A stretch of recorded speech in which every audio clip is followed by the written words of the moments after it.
कल्याणमध्ये sex racket उघडकीस आलेलं आहे। हे रॅकेट चालवणाऱ्या शोभा नावाच्या महिलेला अटक करण्यात आली आहे।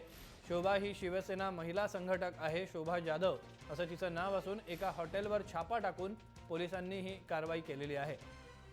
शोभा जाधव व्यतिरिक्त हॉटेलचा मॅनेजर आणि एका रिक्षा चालकाला देखील अटक करण्यात आली आहे। 2 मुलींची पोलिसांनी सुटका केली आहे।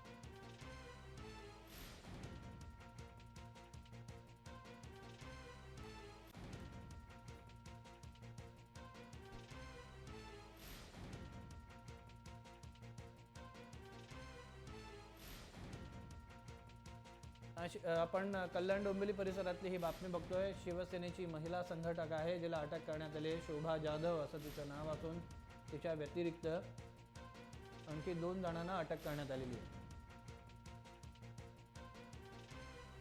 किशोर पगारे यांच्याकडनं अधिक माहिती घेऊया। किशोर, काय अधिक माहिती मिळते?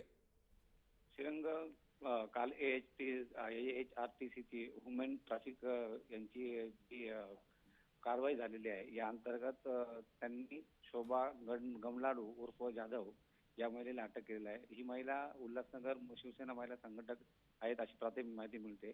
या महिलेने 2 मुलींच्या सेक्स रॅकेट अंतर्गत तिला अटक करण्यात आलेली आहे आणि पोलिसांनी या दुर्गा पॅलेस या लॉजवर छापा मारून 59,000 रुपये जप्त करून एकंदरीत 6 जणांना अटक केलेली आहे। मॅनेजर व इतर काही गिराईक तिकडे होते त्यांना। अशा प्रकारे आपल्याला ही माहिती मिळालेली आहे आणि याची पोलीस कारवाई करत आहेत। आंबा पोलीस स्टेशन अंतर्गत आता गुन्हा दाखल होणार आहे। शोभा जाधव यांचं नेमकं काम काय होतं या संपूर्ण परिसरात? त्या शिवसेनेच्या महिला संघटक म्हणून काम करत होत्या, मात्र त्यांची प्रतिमा संपूर्ण परिसरात कशी होती?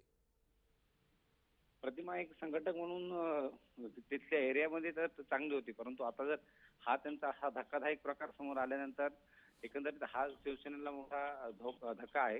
कारण की आगामी काळात उल्हासनगरच्या निवडणुका आहेत। या दरम्यान जर समजा पक्षातून अशा काही प्रतिमा जर समोर येत असेल, ती धोकादायक बाब समजली जाईल। धन्यवाद किशोर, तुम्ही दिलेल्या माहितीबद्दल।